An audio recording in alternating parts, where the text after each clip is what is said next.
नमस्कार शेतकरी बांधवांनो, मी मनोज गांधी, मंडळ कृषी अधिकारी, चिपळूण, जिल्हा रत्नागिरी. आजच्या शेतीसमोरील सर्वात मोठे आव्हान म्हणजे वाढता उत्पादन खर्च, जमिनीची घटती सुपीकता आणि हवामान बदलामुळे निर्माण होणारी अनिश्चितता. अशा परिस्थितीत शेतकऱ्यांनी नैसर्गिक आणि शाश्वत शेतीकडे वळणे ही काळाची गरज बनली आहे. यासाठी गोकृपा अमृतम हे एक प्रभावी जैविक द्रावण शेतकऱ्यांसाठी वरदान ठरत आहे.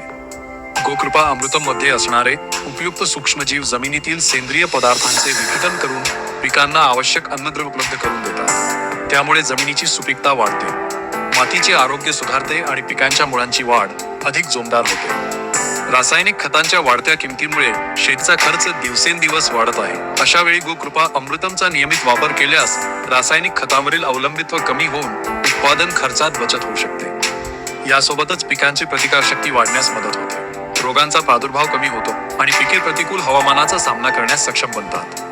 आज शेतकऱ्यांचा कल सेंद्रिय आणि विषमुक्त अन्नपदार्थांकडे वाढत आहे. त्यामुळे जमिनीतील उपयुक्त सूक्ष्मजीवांचे संवर्धन करून नैसर्गिक शेतीला चालना देणे अत्यंत आवश्यक आहे.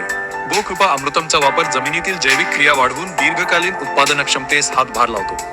कोकणातील भात, फळबागा, भाजीपाला तसेच इतर सर्व पिकांमध्ये गोकृपा अमृतमचा वापर करून शेतकरी चांगले परिणाम मिळवू शकतात. शेतकरी बांधवांनो, जमिनीचे आरोग्य जपा, उत्पादन खर्च कमी करा आणि पर्यावरणपूरक शेतीचा स्वीकार करा.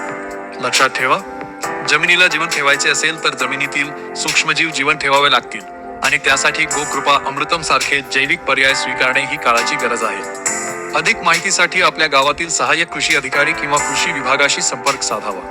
धन्यवाद.